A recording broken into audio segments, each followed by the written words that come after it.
Hello welcome guys, स्वागत करता हूं आपका हमारे एक और नई वीडियो में। ये गाइस कोई भी ब्लॉग टाइप की वीडियो नहीं है, ये एक इन्फॉर्मेशन टाइप की वीडियो है जो कि आप ही के रिक्वेस्ट पे बनाई जा रही है। मैंने पहले वीडियो डाली थी हरिद्वार की, जिसमें से कई सारे मेरे पास क्वेश्चन आए थे इंस्टाग्राम पे, साथ ही साथ कमेंट बॉक्स में कि आप जो है हरिद्वार गए हो, क्या वहाँ पे कोविड-19 की रिपोर्ट मांग रहे हैं या फिर वैक्सीनेशन की रिपोर्ट मांग रहे हैं, आरटीपीसीआर रिपोर्ट चाहिए या नहीं चाहिए, या फिर हरिद्वार जाने में कितना खर्चा आता है। आप इसके ऊपर एक सेपरेट वीडियो बना के हमें बताइए। तो आप ही के रिक्वेस्ट पे ये वीडियो बनाई जा रही है। तो चलिए गाइज इस वीडियो को शुरू करते हैं। सो गाइज पहले हम बात कर लेते हैं कोविड-19 की रिपोर्ट हमें चाहिए कि नहीं चाहिए, नेगेटिव रिपोर्ट हमें चाहिए कि नहीं चाहिए। देखिए गाइज, जिस टाइम में मैं गया था आफ्टर लॉकडाउन, मैं गया था 24 अगस्त को। उस समय जो है कोविड-19 की कोई भी रिपोर्ट हमसे नहीं मांगी गई थी, ना ही आरटीपीसीआर की टेस्ट करवाया था, ना ही हमें जो है बोला गया था वैक्सीनेशन सर्टिफिकेट लेके आओ। हम वहाँ पे गए, हरिद्वार जंक्शन पे उतरे, वहाँ से डायरेक्ट हम हर की पौड़ी घाट पर गए थे। बाहर निकलते समय हमसे कुछ नहीं पूछा गया कि आपके पास कोविड-19 की नेगेटिव रिपोर्ट है या फिर नहीं है, या फिर आपके पास वैक्सीनेशन सर्टिफिकेट है या नहीं है। तो गाइज आपसे जो है बिल्कुल नहीं पूछा जाएगा वहाँ पे कि आरटीपीसीआर रिपोर्ट चाहिए या नहीं चाहिए। ये आप टोटली आपके ऊपर डिपेंड करता है, वहाँ पे नहीं मांगते हैं। साथ ही साथ फुल्ली वैक्सीनेटेड होना जरूरी नहीं है। चलिए अब हम बात कर लेते हैं कि हरिद्वार जाने में जो है कितना खर्चा आता है। गाइस जैसा कि आप जानते हैं, मैं हरिद्वार केवल एक दिन के लिए गया था। एक दिन में कितना खर्चा आया पूरा वो मैं बताऊंगा, और साथ में ये भी बताऊंगा कि आप जो है वहाँ पे अगर दो दिन या फिर 3 दिन के लिए जाना चाहते हैं तो वहाँ पे कहाँ स्टे कर सकते हैं। सबसे चीपेस्ट रेट बताऊंगा वहाँ पे स्टे करने का, और सबसे कम खर्चा में आपको पूरा हरिद्वार घूमने का प्लान बताऊंगा। तो चलिए गाइस शुरू करते हैं। सबसे पहली बात आती है कि आप हरिद्वार पहुंचोगे कैसे। आप किसी भी सिटी में रहते हैं, किसी भी स्टेट में रहते हैं, मैं दिल्ली में रहता हूँ तो मैं दिल्ली से हरिद्वार गया था बाय ट्रेन।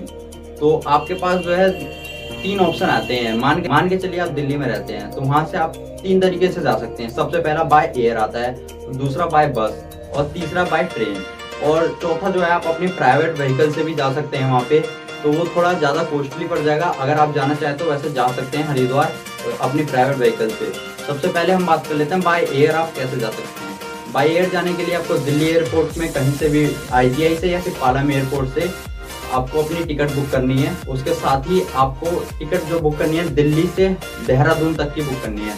फिर देहरादून से आपको बस मिलेगी हरिद्वार तक की। आप ऐसे कर सकते हैं, या फिर देहरादून की एयरपोर्ट से लैंड करके आप देहरादून से हरिद्वार बाय ट्रेन भी आ सकते हैं। ट्रेन भी आती है वहाँ से सुबह सुबह। और गाइस की दूसरे की नंबर की बात कर ले तो आप वहाँ पे बाय बस भी जा सकते हैं। बाय बस दिल्ली से कई सारी जाती हैं, वहाँ 400 रुपये से 1000 रुपये का किराया है दिल्ली से हरिद्वार तक का बाय बस का, जो कि थोड़ा कॉस्टली पड़ जाता है। अगर आप कम रेट में घूमना चाहते हैं तो सबसे बेस्ट ऑप्शन आपके लिए आता है बाय ट्रेन। दिल्ली से हरिद्वार तक के लिए 4-5 ट्रेनें चलती हैं, जिसमें सबसे बढ़िया ट्रेन लगती है मेरे को मसूरी एक्सप्रेस, जो कि रात को चलती है और सुबह 6 बजे आपको छोड़ देती है। और इसमें यही एक सुबह चलती है जो कि शाम के करीब में छोड़ देगी, जनशताब्दी है वो आपको छोड़ देगी, पर उसका थोड़ा कॉस्टली पड़ेगा अगर आप सेकंड सीटिंग का भी रिजर्वेशन करवाते हैं। पर ये मंसूरी एक्सप्रेस में अगर आप सेकंड सीटिंग में रिजर्वेशन करवाते हैं तो उसका फेयर आपको पड़ेगा तकरीबन 130 रुपीज़। अगर आप स्लीपर क्लास में करवाते हैं तो उसका फेयर तकरीबन आपको 315 रुपये पड़ेगा। तो गाइज आप अपने मनपसंद हिसाब से इन दोनों में से कोई भी टिकट बुक करा सकते हैं। तो चलिए गाइज मान के चलिए आपने दिल्ली से हरिद्वार तक की ट्रेन की टिकट बुक करा ली स्लीपर क्लास में, जिसका कॉस्ट पड़ गया आपको 315 रुपये। मतलब 315 रुपये आपको जाना और 315 रुपये आना, मतलब टोटल आपको पड़ गया 630 रुपये राउंड ऑफ। मतलब कि 630 रुपये में आप जाके वहां से आ जाओगे। अब बात पड़ती है बीच में जो है टोटल एक्सपेंसेस कितना आएगा। तो गाइज हरिद्वार पहुंचने के बाद आप स्टेशन से जैसे ही बाहर निकलेंगे वहां पे कई सारे ऑटो रिक्शा, बैटरी रिक्शा होंगे। हरिद्वार में घूमने के लिए आपको हर की पौड़ी घाट पे जाना होगा। उसका किराया लगभग 10 से 20 रुपये है, जो कि वहाँ पे ऑटो रिक्शा है, बैटरी रिक्शा है, वो आपको ले जाके हर की पौड़ी घाट पे छोड़ देंगे। वहाँ आप गंगा स्नान कीजिए। पहले तो गंगा स्नान करने के बाद आप वहाँ पे हरिद्वार में मनसा देवी मंदिर है, आप वहाँ पे जाइए घूमने के लिए। मनसा देवी मंदिर आप 3 तरीकों से जा सकते हैं। एक तो है पैदल पथ यात्रा से। पैदल पथ यात्रा में आपका 1 भी रुपये खर्चा नहीं होगा। आप जो है सीढ़ियों के माध्यम से मनसा देवी मंदिर की चढ़ाई करेंगे और वहाँ पे मनसा देवी की दर्शन करके आएंगे। और दूसरा रास्ता आपके पास आता है रोपवे का। रोपवे की कॉस्ट वहाँ पे 110 रुपये अभी के टाइम में चल रही है। जब मैं गया था वहाँ पे 110 रुपये में आपको राउंड ऑफ मिलेगा। मतलब कि आप यहाँ से नीचे से ऊपर मनसा देवी मंदिर तक जाएंगे और मनसा देवी से नीचे हरिद्वार हर की पौड़ी घाट तक आएंगे तो 110 रुपये लगेगा। और तीसरा ऑप्शन आता है आपके पास बाइक या फिर कार रेंट पे लेने के लिए। वहाँ पे स्कूटी आपको रेंट पे मिल जाएगी और या फिर कार आप रेंट पे लेना चाहे तो वो भी मिल जाएगी।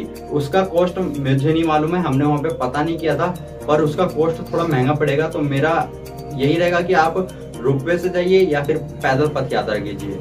अब दूसरी बात आ जाती है खाने की, आप हरिद्वार में खाएंगे क्या? तो गाइस हरिद्वार में 50 रुपए से लेकर 150 रुपए तक पे एकदम बढ़िया बढ़िया खाना मिल जाएगा आपको। वेज थाली मिल जाएगी 50 रुपए की, जिसमें आराम से आपका पेट भर जाएगा। और तीसरा अब आता है कि आप वहाँ पे रहेंगे कहाँ। तो गाइज अगर आपको पैसे बचाने हैं तो सबसे बेस्ट ऑप्शन है आप वहाँ पे धर्मशाला में रहिए या फिर किसी हॉस्टल में रहिए। धर्मशाला आपको 100 रुपए के आसपास में मिल जाएंगे। अगर आप हॉस्टल में रहते हैं या फिर होटल में भी रहते हैं, थोड़ा दूर हर की पौड़ी से थोड़ा दूर में रहेंगे होटल में, तो 200 से 250 पर पर्सन आपको पड़ेगा एक नाइट का। आप वहाँ पे रह सकते हैं। तो मान लीजिए गाइस आप वहाँ पे जा रहे हैं 2 दिन और 1 रात के लिए, तो पहला आपका एक सवाल उठेगा कि आप वहाँ पे रहेंगे कैसे और कितना खर्च आएगा और कहाँ पर रहेंगे। तो आपके पास 3 ऑप्शन मिलते हैं। सबसे पहले जो आप वहाँ पे धर्मशाला में रुक सकते हैं। दूसरा ऑप्शन आपके पास रहता है हॉस्टल में रुक सकते हैं, या तो आप होटल में रुक सकते हैं। धर्मशाला वहाँ पे सबसे सस्ता पड़ता है, 100 रुपए से लेकर 150 रुपए के आसपास में आपको वहाँ पे धर्मशाला मिल जाएंगे। और हॉस्टल की बात करें वो 200 रुपए के आसपास में मिलेंगे। और तीसरा ऑप्शन बचता है होटल का। होटल आपका 200 रुपए से लेकर 400 रुपए तक के बीच में पड़ेगा, जिसमें आप एक रूम में 2 पर्सन रुक सकते हैं 400 रुपए में। ठीक है गाइस, अगर आप 4 पर्सन जाते हैं तो और आसान पड़ेगा, आपको 600 से 800 के बीच में आपको एक रूम मिल जाएगा 1 नाइट के लिए। तो आपका जो किराया हो चुका था वहाँ पे 630 रुपए आपका ट्रेन का फेयर हो चुका था, प्लस हरिद्वार जंक्शन से लेकर आप हर की पौड़ी पे आना और जाना, मान लीजिए 20 रुपए का आना, 20 रुपए का जाना, 40 रुपए ये ऐड कर दीजिए। 630 प्लस 40 670 रुपए ये हो गए आपके। प्लस आप वहाँ पे एक नाइट रुकेंगे। अगर आप जा रहे हैं 2 पर्सन जा रहे हैं, आपने एक धर्मशाला बुक किया, धर्मशाला 300 रुपए में आपको 2 पर्सन का मिल जाएगा, या फिर 150 रुपए या 200 रुपए, मान के चलिए हम 300 रुपए ले लेते हैं। 670 प्लस 300 रुपए आपका ऐड हो गया, तो 970 रुपए ये आपके हो गए एक नाइट और ट्रेन की टिकट और प्लस हरिद्वार से हर की पौड़ी घाट तक के। ठीक है, अब बात आती है आप वहाँ पे खाएंगे कैसे। गाइस आपको वहाँ पे 50 रुपए से लेकर 150 रुपए तक का खाना मिलता है। 50 रुपए की अगर आप वेज थाली लेंगे तो उसमें आपका आराम से पूरा पेट भर जाएगा। मैं गया था तो 50 रुपए वाली वेज थाली ली थी, जिसमें 2 आलू के पराठे बड़े बड़े मिले थे, प्लस मटर पनीर की सब्जी, साथ ही साथ में दाल मिला था और चटनी मिली थी। 50 रुपए में ये सब मिला था मुझे गाइस, और मेरा आराम से एक टाइम में पेट भर गया था। और मैंने ये 2 टाइम खाया था वहाँ पे, तो मतलब कि 100 रुपए मेरा खाने का खर्चा बैठा था। आपका मान लीजिए 200 रुपए आपका खाने का खर्चा बैठेगा, मतलब 970 प्लस 200 कितना हो गया आपके 1170 रुपए। और उसके बाद जो है अब आप वहाँ पे घूमेंगे कहाँ कहाँ।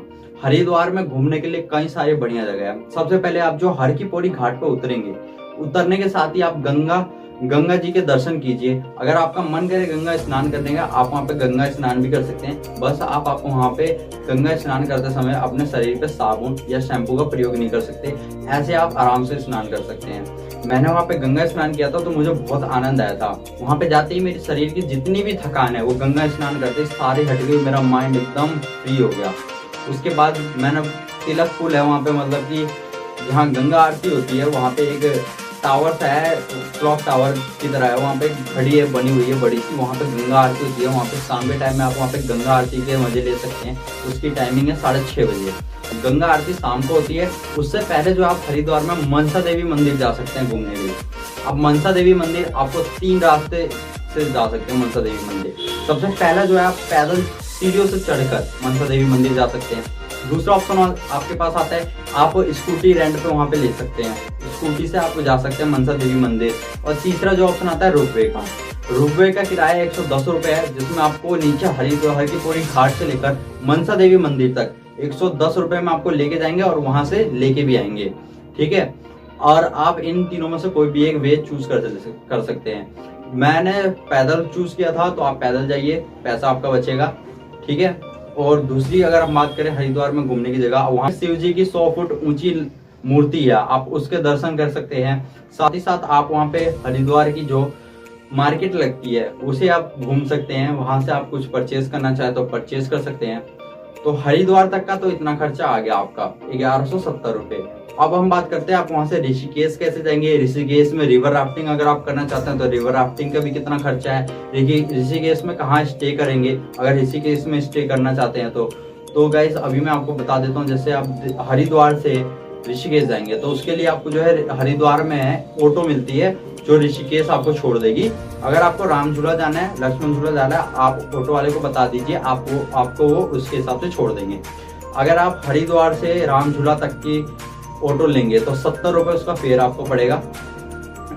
हरिद्वार से राम झूला के पास में वो आपको छोड़ देंगे। राम झूला से आप या तो पैदल जा सकते हैं लक्ष्मण झूला तक, या तो आप बाय ऑटो जा सकते हैं। उसका 10 रुपये किराया लगेगा, आप वहाँ पे लक्ष्मण झूला तक जा सकते हैं। लक्ष्मण झूला जाने के बाद आपको मिलेंगे रिवर राफ्टिंग वाले। रिवर राफ्टिंग वाले आपको राम झूला में भी मिलेंगे और लक्ष्मण झूला पे भी मिलेंगे। तो रिवर राफ्टिंग जो कॉस्ट है मैंने वहाँ पे पता की थी, तो वहाँ पे उन्होंने बोला था 400 रुपये पर पर्सन।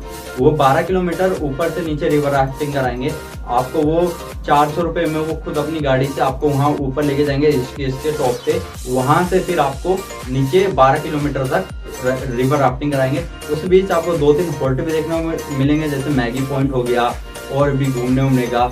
आप वहाँ पे जाइएगा तो आप पूरी तरीके से एंजॉय कर लीजिएगा। तो गाइज ऐसा है कुछ, आप मतलब कि आप 1170 प्लस 400 तो कितना हो गया 1570 रुपये में आप वहाँ ऋषिकेश हरिद्वार पूरा घूम लेंगे। और उसके साथ अगर आप ऋषिकेश में भी रुकते हैं तो ऋषिकेश का भी सेम होटल प्राइस है, धर्मशाला में आप रुक जाइए उतना ही लगेगा। मतलब कि आप अंडर 1600 आप हरिद्वार ऋषिकेश पूरे अच्छे तरीके से घूम सकते हैं। आशा करता हूँ आपको हमारी ये वीडियो जो पसंद आई होगी। अगर आपको हमारी ये वीडियो जरा सी भी पसंद आई हो तो लाइक जरूर कर देना, साथ ही साथ हमारे चैनल को सब्सक्राइब जरूर कीजिए। आपका हमारे वीडियो देखने के लिए बहुत बहुत धन्यवाद।